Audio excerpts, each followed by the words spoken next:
Bueno, entonces vamos a ver el día de hoy.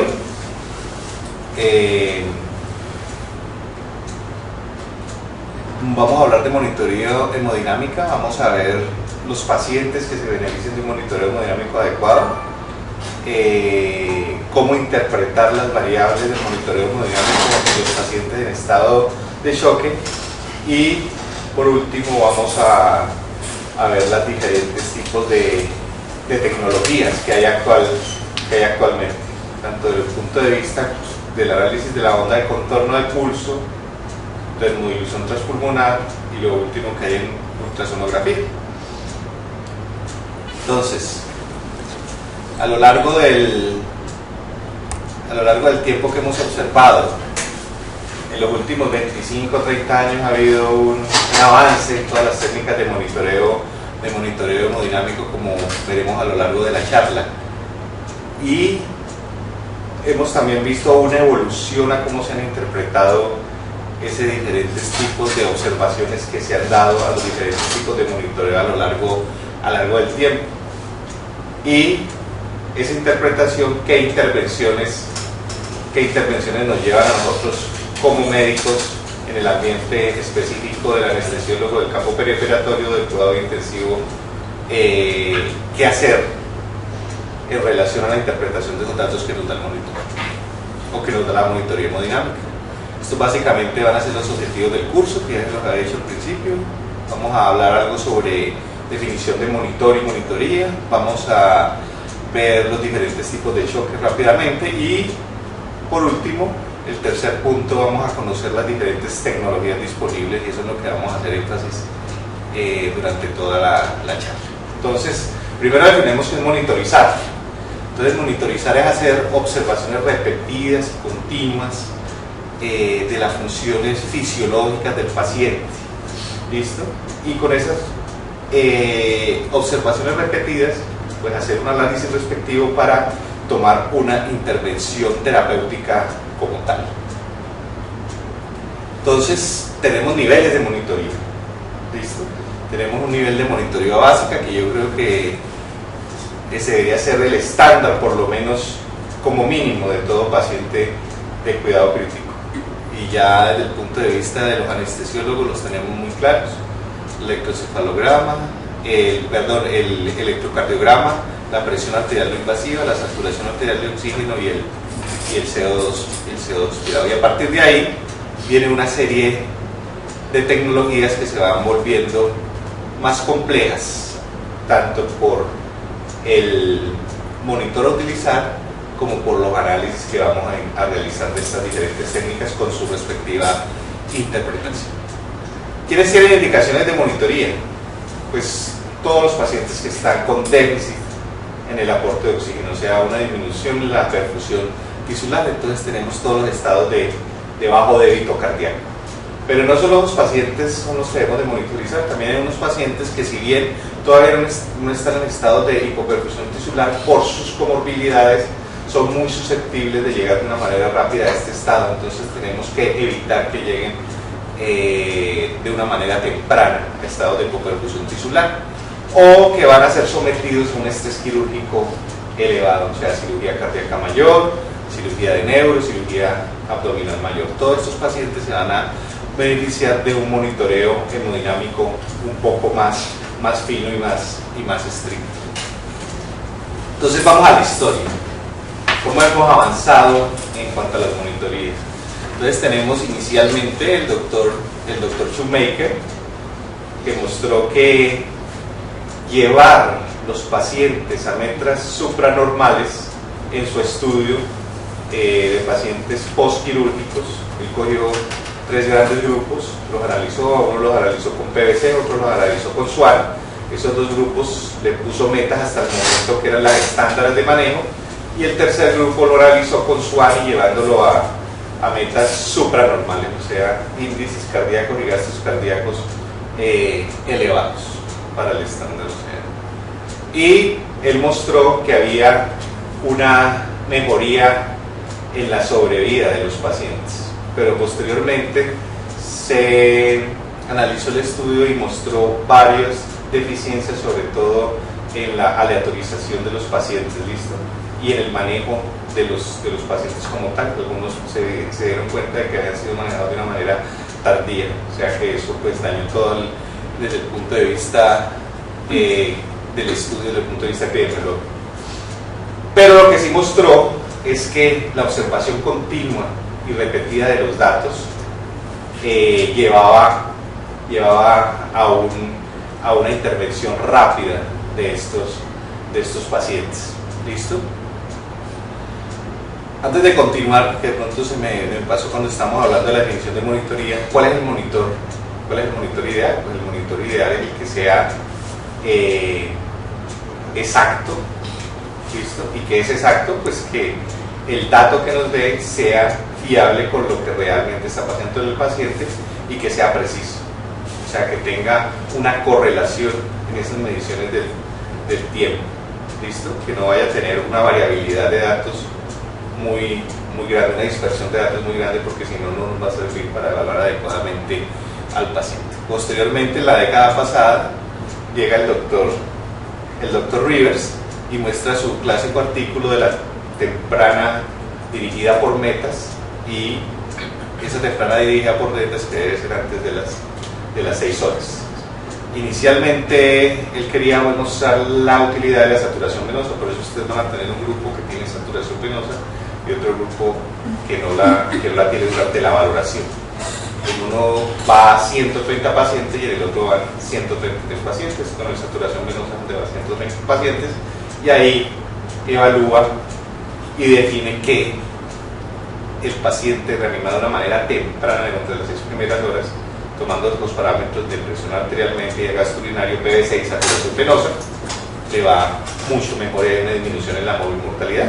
De hecho, a pesar de que en los últimos meses está siendo analizado desde el punto de vista estadístico y le ha encontrado algunas falencias, sigue siendo un estándar en el cuidado del paciente crítico, tanto en urgencias como en el ambiente perioperatorio de cuidado crítico. ¿Y hay algún consenso que tengamos para que nos guíe, como tenemos los médicos esa tendencia de hacer consensos? Pues realmente el que está mejor organizado y como tal consenso sería el único que hay, es este de la Sociedad Europea. Ellos sacaron inicialmente en el 2008, esta es ya la nueva versión desde 2014. Y sí difieren algunas cosas, como lo vamos a ver del previo del 2008. Como el anterior, pues hace una definición de choque y hace énfasis en que no nos debemos limitar solamente a ver la presión arterial media, sino que debemos ir más allá, ¿no? Debemos ir a ver variables de perfusión, medimos saturación venosa, lactato, bicarbonato, base exceso, no quedarnos solo con la presión arterial media, porque como veremos, les vamos a mostrar 1 o 2 estudios, usted puede tener esas variables básicas del monitoreo, presión arterial media, frecuencia cardíaca dentro de parámetros normales, pero a expensas de la autorregulación normal del organismo que tiene para mantener su homeostasis dentro de la normalidad, pero desde el punto de vista ya tisular, haber comenzado una deficiencia en el aporte de oxígeno, que se va a ver reflejado en una hipoperfusión tisular. Y esto es como el objetivo principal de todo esto, mantener el adecuado aporte de oxígeno. ¿Listo? La fórmula que ya todos nos la sabemos.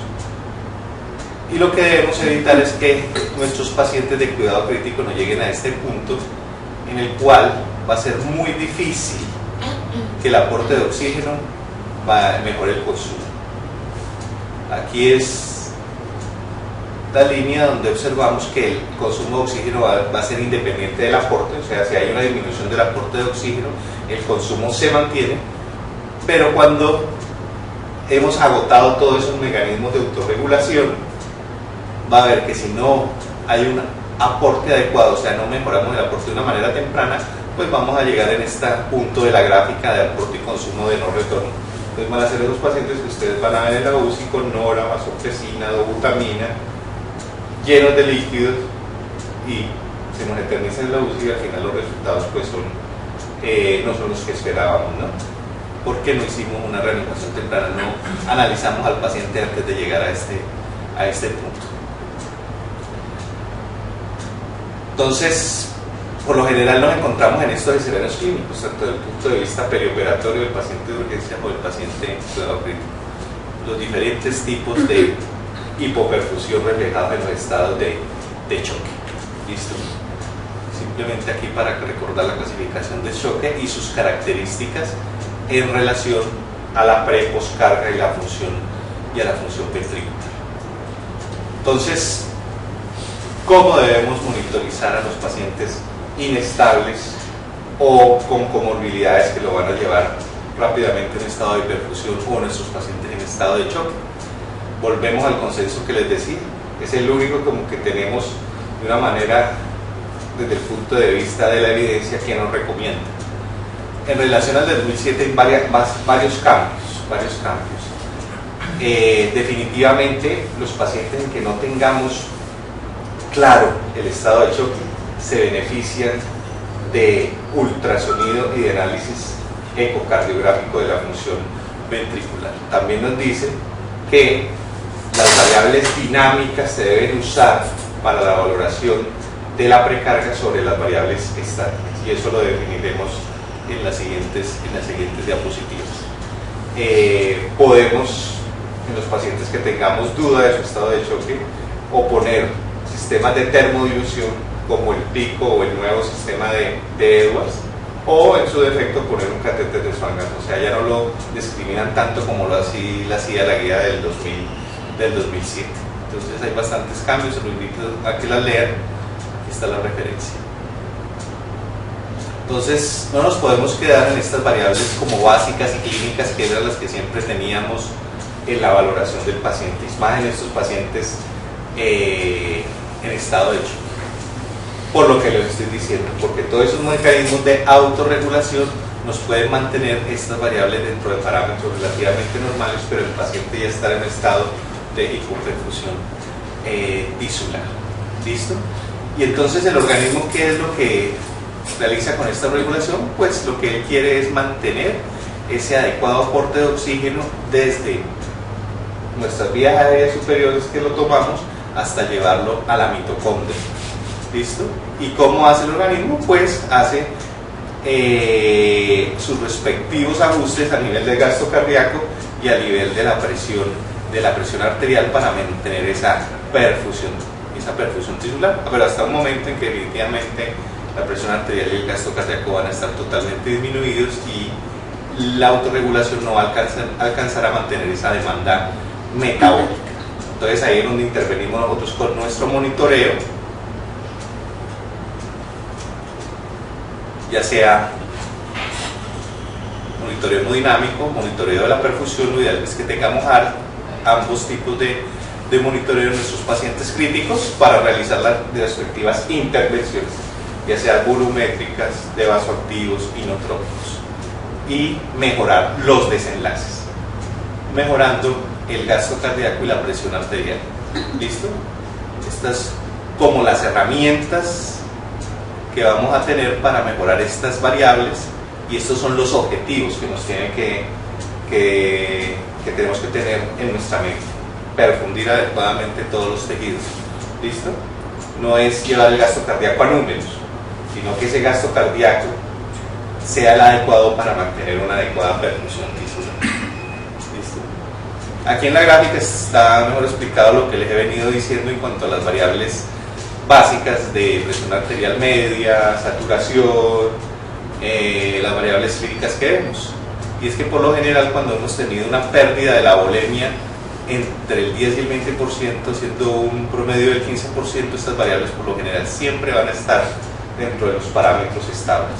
Pero aquí ya puede haber un estado de hipoperfusión tisular. Ya cuando esto pasa, ya el organismo está presentando una deuda importante de oxígeno tisular. Entonces tenemos varios estudios. Tenemos un estudio que de pronto no lo tengo en la charla, de los bomberos voluntarios. 15 bomberos, le sacan el 15%, las variables básicas de frecuencia cardíaca, presión arterial media, frecuencia de saturación se mantienen, pero les miden catecolaminas y les miden una serie de parámetros que se elevan en los estados de choque y ya se van a ver bastante alterados. Y lo que muestra es que aquí es el de los bomberos, y lo que muestra es que en estados de hipoperfusión la presión arterial sistólica puede estar dentro de parámetros normales por encima de 90, pero el ácido láctico, que es una variable de perfusión que también la veremos, ya está bastante comprometido. Y el solo hecho de medir el lactato, ellos analizan que dependiendo del valor por encima de lo normal va a haber una mayor probabilidad de mortalidad, o sea, un aumento de la mortalidad de los pacientes. Entonces, vuelvo y les digo, el monitoreo hemodinámico continuo lo que nos quiere es, debemos hacer un análisis de estos determinantes del gasto cardíaco para mejorar la perfusión tisular. Entonces, desde el punto de vista de la monitoreo hemodinámica, lo primero que siempre valoramos es la precarga, y la precarga nos va a indicar como estrategia terapéutica si requiere o no requiere líquidos, ¿no? Si requiere o no requiere volumen, y si ese paciente va a ser o no respondedor a volumen. ¿Cuándo se considera un paciente respondedor a volumen? Cuando aumenta el gasto cardíaco o el volumen sistólico entre el 10 y el 15%. Entonces vamos a las variables estáticas, que son las más medidas, son las que llevamos midiendo en los últimos prácticamente 50 años. Y tenemos la primera, que es la PVC, que creo que es el parámetro más medido en el mundo desde 1959 por todos los clínicos, por todo el personal de medicina intensiva, perioperatorio, anestesiólogos. De hecho, las guías de reanimación de Rivers, uno de los parámetros, como vimos, es la PVC, y todavía la utilizamos como una maniobra de valoración volumétrica de nuestros pacientes. Pero ¿hasta qué punto es adecuado medir la PVC? Entonces, el problema de la PVC radica en dos puntos. Primero, desde el punto de vista de la física y de la matemática, la PVC está realizada como medida para tubos rígidos, o sea, en cuáles sus diámetros van a ser constantes, sus medidas circunferenciales o sus radios. Y eso no es así con el sistema cardiovascular. Todos sabemos que el sistema cardiovascular es un sistema distensible que varía de acuerdo a las condiciones del paciente. Y lo otro es dependiendo de nuestro paciente en la curva de Fran-Starling, en qué sitio de la curva va a estar. Si va a estar en esta área de la curva, en el cual vamos a considerar que el paciente ya no va a responder a volumen, así estresemos más esa fibra miocárdica con volumen, ya no va a haber un aumento en el volumen sistólico, o está en esta área de la curva en el cual el paciente va a ser respondedor a volumen. ¿Listo? Recordémonos que aquí encontramos el volumen de fin de diástole y este es el volumen sistólico de precarga, que es determinada por el volumen de fin de diástole. Si la aumentamos o si estresamos esa fibra, esa tensión de la fibra miocárdica al final de la diástole, pues va a ser reflejado en el volumen sistólico. Desde 1984 los estudios comenzaron a mostrar esa gran dispersión que tiene la PVC en cuanto a los datos y en cuanto a la correlación clínica. O sea, desde esta época ya sabemos que la PVC no era la manera más adecuada de medir nuestros pacientes, pero aún así la hemos estado midiendo. Por ejemplo, aquí está el estudio del Dr. Rivers, que ya hablamos de él, y llega este metaanálisis en el 2008 que definitivamente muestra que la PVC es una muy mala variable para predecir los requerimientos volumétricos de nuestros pacientes.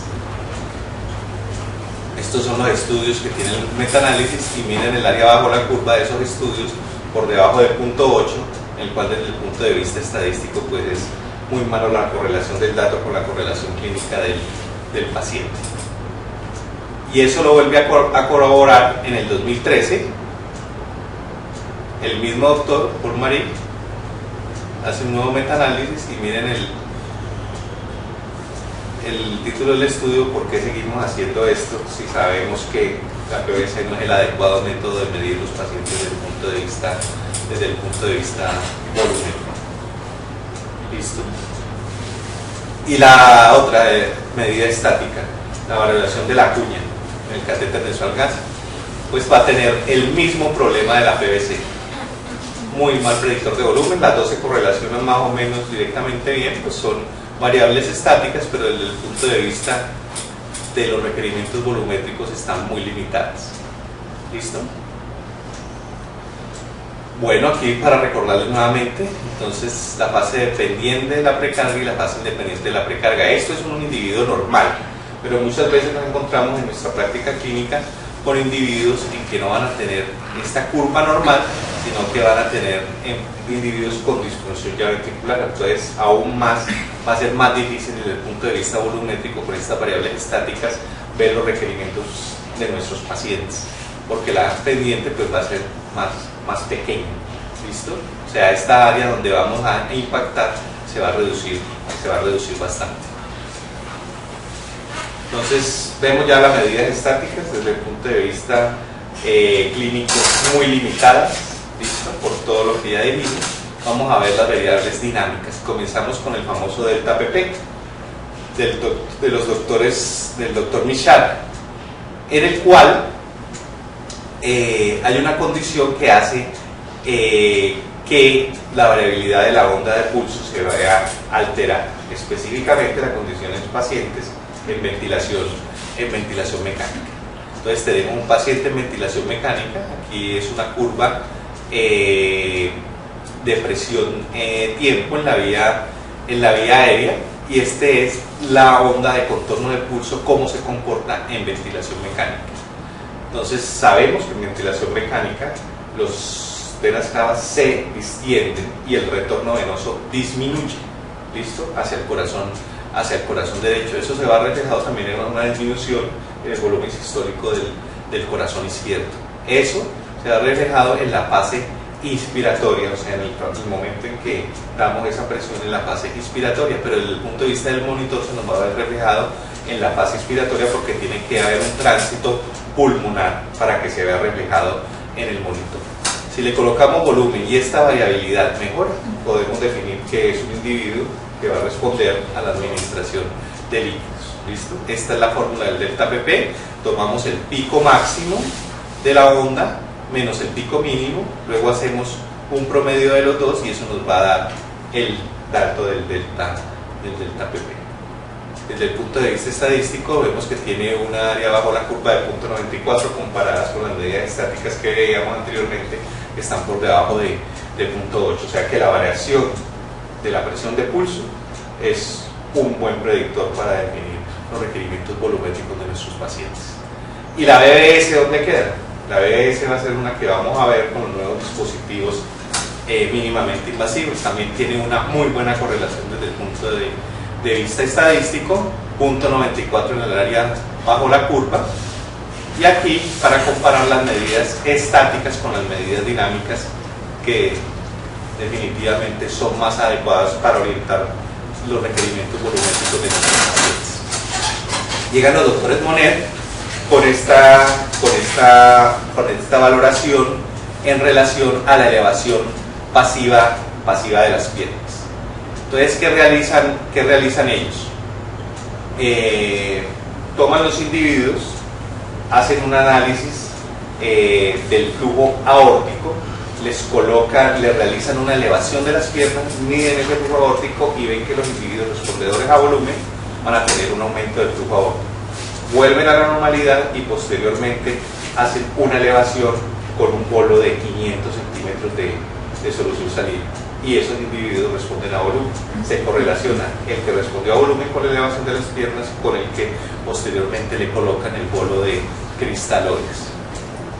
Aquí se ve en la gráfica básicamente. Miren los no respondedores en los puntos de elevación de las piernas y de colocación del volumen de 500, y los que definitivamente no van a responder en la parte de abajo. La correlación es muy buena, 0.96 por encima del 0.8, recordemos que tiene una significancia estadística bastante importante y clínica. Tenemos desde el punto de vista CO2, también podemos hacer la relación en ventilación en presión positiva, analizando el aumento del CO2 en la fase expiratoria. Si esto mejora, pues lógicamente hay una mejor perfusión de los tejidos. Profe, disculpe, en la anterior hay otra forma de hacerlo aparte de analizar el flujo aórtico, o sea, no se puede relacionar con otra cosa. Bueno, estamos hablando del estudio específico, sí, ¿no? El estudio específico lo hizo con el análisis del flujo aórtico y eso mostró que la elevación de las piernas se correlacionaba con una predicción de un individuo que va a responder a volumen. Yo me imagino que utilizaron el flujo aórtico como la medida de gol estándar para evaluar la eficacia de la colocación volumétrica, ¿listo? Pero ellos lo que querían valorar, o sea, lo que querían avalar era que la elevación de las piernas pasiva como un mecanismo de predecir si un paciente va o no va a responder a volumen. Después hicieron la correlación con la PVC, que de hecho es la única que de pronto estaría avalada para tomar la PVC como dato, elevar las piernas. Si hay un aumento al elevar las piernas, podríamos tomar ese dato como un individuo que va a responder a volumen. Pero ya sabiendo con el estudio, sabemos que elevar pasivamente las piernas pues va a dar un bolo que va a ser correlacionado con ese bolo de 500 centímetros. Volvamos a nuestras variables dinámicas. Tenemos la variable del CO2. Aquí, contrario a la onda de Bézet, no vamos a ver una disminución, sino el aumento, ¿listo? El aumento del CO2 que nos va a llevar a una mejor perfusión del sistema, pero más rica. Y desde el punto de vista del ultrasonido, desde el punto de vista del ultrasonido hay varios índices, varias mediciones. Unas están bien correlacionadas con los requerimientos volumétricos y unas no tantas. Por ejemplo, tenemos el famoso índice de colapsabilidad de la vena cava. El índice de colapsabilidad de la vena cava se debe medir en ventilación espontánea, no sirve para individuos con ventilación mecánica controlada. Puede estar en ventilación mecánica, pero mientras esté en modo espontáneo, o sea que el individuo esté haciendo esfuerzos respiratorios. En ese momento el índice de colapsabilidad ahí se puede medir. ¿Cómo lo vamos a medir desde el punto de vista técnico? Hacemos una ventana subsifoidea y una vez tengamos la ventana en el monitor en modo bidimensional, esta es la aurícula derecha, 2 centímetros por fuera, encontramos la vena cava y a este nivel vamos a hacer la medición respectiva. Lo pasamos a modo M y a nivel de este modo vamos a ver los diámetros de la cava, tanto en inspiración como en expiración. En inspiración vamos a encontrar el diámetro menor y en expiración el diámetro mayor, porque se acuerdan que colapsa en inspiración. Listo. Esto es para ver cavas en diferentes situaciones. Una situación de paciente con bastante volumen, con edema, y un paciente de pronto en estado de choque hipovolémico. ¿Listo? Esta es la fórmula. El diámetro mayor menos el diámetro menor sobre el diámetro máximo. ¿Listo? Por 100. El punto de corte es 50%. Si está por encima del 50%, en teoría requeriría volumen y se correlacionaría con PVC. Si está por debajo, en teoría no requeriríamos volumen. ¿Listo? Aquí para ponerles un ejemplo de cuál es la forma de medición. Toman los 2 centímetros por fuera de la aurícula derecha, hacemos la medición respectiva y eso nos va a dar un porcentaje del 21%. Entonces, por encima del 50% predice que la PVC va a ser menor de 8. O sea, en teoría este individuo requeriría volumen. O sea, tiene muy buena correlación con PVC, pero recordemos que la PVC es muy mala predictora para los requerimientos volumétricos. Entonces, este índice como tal de la colapsabilidad no nos sirve para predecir respuesta a volumen. Y aquí tenemos los estudios, este análisis de emergencias médicas. Aquí está este estudio también el mismo que estábamos viendo, en el cual tiene muy buena correlación con PVC, pero desde el punto de vista de los requerimientos volumétricos del paciente definitivamente no es el más adecuado. Aquí está midiendo lo está correlacionando con las presiones en la aurícula derecha. Y como conclusión, pues, de estos índices estáticos, pues podemos decir que no podemos basarnos 100% en definir intervenciones con estos índices. Tenemos que ir a algo global, como siempre les digo a ustedes, hay que hacer un monitoreo de múltiples puntos de la fisiología del paciente, de la hemodinámica del paciente, un monitoreo hemodinámico, ¿listo? El endocardial kissing es ese corazón que ustedes van a ver que se está pegando constantemente. Eso es un signo de que el paciente requiere volumen. Podemos tomarlo de pronto como una medida, pero por lo general este tipo de pacientes que están presentando son individuos que vienen por un trauma severo, han perdido bastante volumen y que yo creo que las mediciones quedan por fuera de contexto, porque es algo pues lógico que va a requerir volumen. Vamos a la respuesta desde el punto de vista de parámetros dinámicos. Pues nuevamente tenemos tres gráficas. Esta gráfica es de presión, esta gráfica es de análisis de flujo Doppler y esta es la cava. Cuando tenemos presión ya no se colapsa, cuando tenemos presión positiva ya no se colapsa, sino que se distiende. ¿Listo? ¿Sí ven? Y el flujo lo vamos a analizar en este punto. Como vemos, al distender, la precarga en estos pacientes se va a disminuir. Exactamente. Y esto es lo que se ve acá, ya lo habíamos visto en la anterior. Este es el mismo estudio del doctor Michard. En presión positiva hay una disminución de la onda de pulso, y la variabilidad de esto, que mejore con volumen, pues nos va a indicar una adecuada respuesta a volumen. Este es el delta, para recordarles, el delta PP, el diámetro máximo menos el diámetro mínimo sobre el promedio. Y esta es una correlación a nivel de Doppler de las velocidades en este caso de flujo aórtico. Es básicamente lo mismo. A nivel braquial también se puede medir mucho más fácil. Simplemente es tomar el pico máximo y el pico mínimo y hacer la respectiva correlación con la fórmula. Pero a nivel ultrasonográfico, y lo mismo a nivel de la braquial. Por ejemplo, aquí hay un ejemplo. Tenemos un individuo respondedor, un individuo no respondedor. Miren la variabilidad en este de acá arriba de las velocidades de flujo, que podríamos correlacionarla con la variabilidad de la presión de pulso. Y mire este individuo que realmente no tenemos una variabilidad muy grande.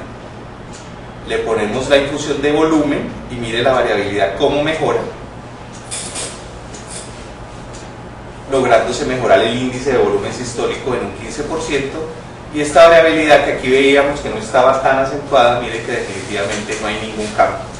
El índice de volumen sistólico no mejora por encima del 10 o 15%. Y está la referencia para que vean este estudio. Y este es a nivel de la cava, pero en ventilación con presión positiva, o también podemos hacer el delta PP. El delta de vena cava, que es similar al delta PP. Lo mismo, de máximo, de mínimo, sobre el promedio por 100, teniendo un punto de corte del 12%. ¿Listo? Muy buena correlación. Miren que no hay tanta dispersión de los datos. Y tenemos la otra medida, que es el índice de distensibilidad. El índice de distensibilidad de la cava en ventilación mecánica. Todo esto de estudios en ventilación mecánica es en pacientes controlados con volúmenes de 8 mililitros por kilo. No utilizaron estrategia de ventilación protectora con volúmenes menores de 6. Desde el punto de vista de la curva ROC, esta también tiene una muy buena correlación por encima del punto 85, punto 91, y miren cómo lo comparan con una variable estática de medición de volumen de PVC que da punto 57. Aquí tenemos el ejemplo como tal de la medición, midiendo el índice de distensibilidad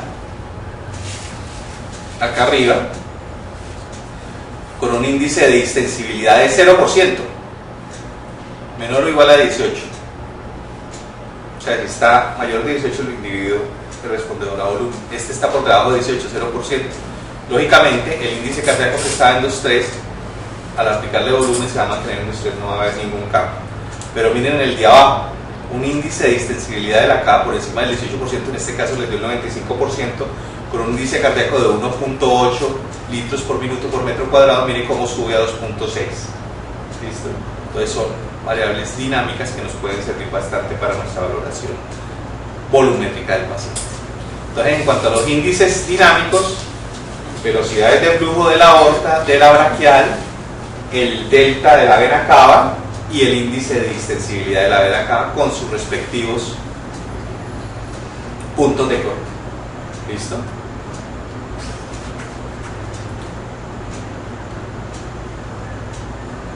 Bueno, entonces ya vimos precarga. Vamos a entrar ahora a hablar algo sobre los parámetros de perfusión, y lo que más tenemos es el famoso lactato y la saturación venosa del oxígeno, ¿no? En cuanto al clares de lactato y a la valoración de lactato, no se ha encontrado como un consenso en los estudios. Hay unos que dicen que el clares de lactato tomado de esta fórmula desde el inicio, repetido a las 6 horas después de reanimación, ¿cómo va a predecirnos la morbimortalidad de este paciente? Es una curva de Kaplan-Meier, en el cual el lactato mayor de 10 predice una mayor mortalidad de estos pacientes que con lactatos menores de 10, o sea, como predictor de mortalidad. Este mismo, el anterior era un estudio en pacientes en sepsis, mira ahí está el doctor Rivers. Este ya es en pacientes en choque cardiogénico y lo mismo, mayores de 10, menores de 10, los mayores de 10 tienen una mayor probabilidad de mortalidad. En esos dos estudios le dan un beneficio al lactato con predictos de mortalidad. En este definitivamente dice que es un paradigma y que faltan más estudios para comprobar. En cuanto a la saturación venosa central y la saturación venosa mixta, lo ideal sería que tuviéramos el monitor que la esté valorando constantemente en el tiempo, ¿listo? Para no tener datos como aislados de momentos aislados. Los dispositivos que vamos a ver tienen esa posibilidad con el catéter de infrarrojos que se llama PRESEP, y va a medir una saturación venosa continua. Mire, acá tenemos la caída de la presión venosa central, de la saturación venosa central, y mire cómo al actuar mejoramos esa perfusión. Entonces, ¿qué tenemos de monitoreos? Entonces, tenemos el PICO y la tecnología de Edwards. Ya Edwards sacó un nuevo dispositivo con una tecnología muy similar a la de PICO de termodilución transpulmonar. Esto ya se nos queda un poco limitado, es el que tenemos acá, que nunca lo hemos podido utilizar. Y ambos utilizan el análisis de la onda de contorno de pulso por la fórmula de Langer-Bautis, que va a medir la distensibilidad vascular haciendo un análisis de la onda de contorno de pulso. Se le dan unos parámetros antropométricos al monitor, le da talla, peso, género, y él tiene en su software interno, analiza los datos, y a partir de ahí y del análisis de la onda de contorno de pulso, tomando datos cada 20 segundos, él nos va a dar información de cómo está el volumen del paciente, tomándolo como variabilidad del volumen sistólico por onda de pulso. Nos va a dar índice cardíaco, gasto cardíaco, índice de volumen sistólico, volumen sistólico. Él tiene unos datos derivados.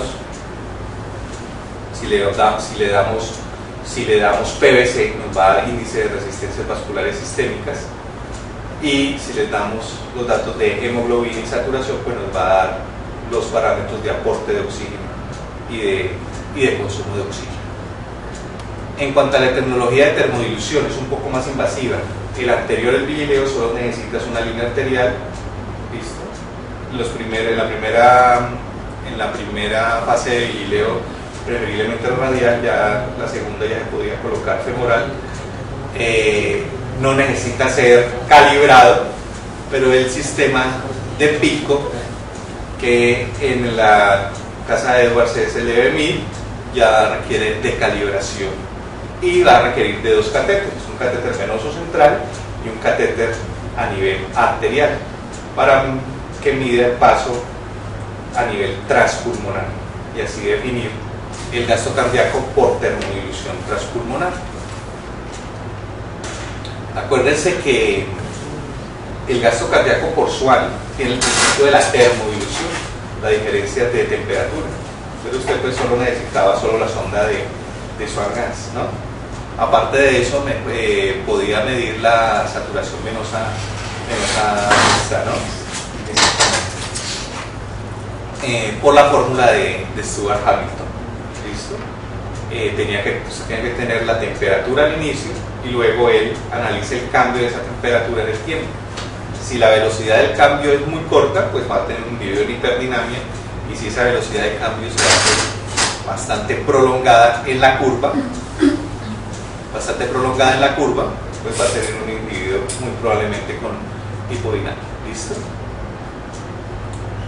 El sistema de termodilución transpulmonar es muy similar, pero pues lógicamente tiene que ser por todo el sistema pulmonar. Va de la vena a la arteria y a nivel arterial va a tener un sensor para medir esos cambios de temperatura. ¿Listo? ¿No me quiere pasar?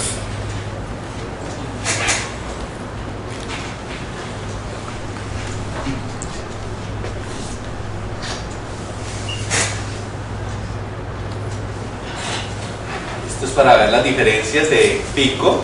Vuelvo y lo repito, dos catéteres, uno a nivel venoso, uno a nivel arterial, y este es el sistema del Swan-Ganz, del catéter de arteria pulmonar.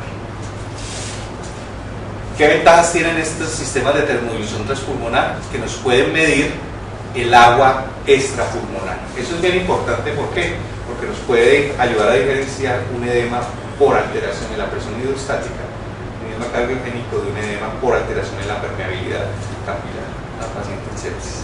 Él toma pues los datos y aquí hace una serie de fórmulas para sacar el dato de índice de permeabilidad vascular, agua extrapulmonar, para diferenciar los dos tipos de edema. También tiene el TP máximo, que es una valoración en el incremento en las presiones del flujo aórtico en la fase isovolumétrica del ciclo cardíaco. Si hay un incremento de esa tensión en la pared de la aorta, podemos decir que hay una correcta correlación de las fibras miocárdicas al haber un incremento de esto. O sea, es un parámetro bastante bueno de contractibilidad. Aparte de eso, que tenemos la posibilidad de saturación venosa central como parámetro de perfusión continua, lo que hablábamos ahorita, que hablábamos de la medición de la perfusión como específicamente dentro del parámetro de la saturación venosa central o mixta. En cuanto a la precarga, tenemos este dato que es el índice de fin de diástole, el volumen de fin de diástole como medida de la precarga. Y la respuesta de la BB es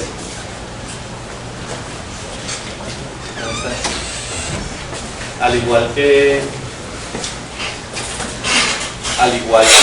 el Swan-Ganz, pues yo repito, podemos sacar los índices de resistencia vasculares sistémicas sabiendo pues la PVC y la presión arterial media, sabiendo pues que resistencia es igual al delta de presiones sobre el flujo, y el flujo aquí se va a ver reflejado en el índice cardíaco. Y pues el algoritmo que tenemos acá, dependiendo de los valores que nos dé, podemos saber si el individuo lo que requiere es volumen, sangre, inotrópico, vasoactivos, haciendo el análisis respectivos. También nos va a dar la fracción de eyección global, que es muy similar a la fracción de eyección que nos muestran en el ecocardiograma. Y aquí para mostrarle el análisis que estos tipos de monitoreo nos pueden dar para evitar llevarnos. Este de abajo es la valoración del volumen del agua extrapulmonar, y este de acá arriba es la fórmula de Fran-Starling. Hasta qué punto voy a llevar nuestro individuo en reanimación con volumen para evitar que se nos vaya a un edema pulmonar. Igual acá, pero ya relacionado con el índice cardíaco. Esta es la pantalla del monitor de pico.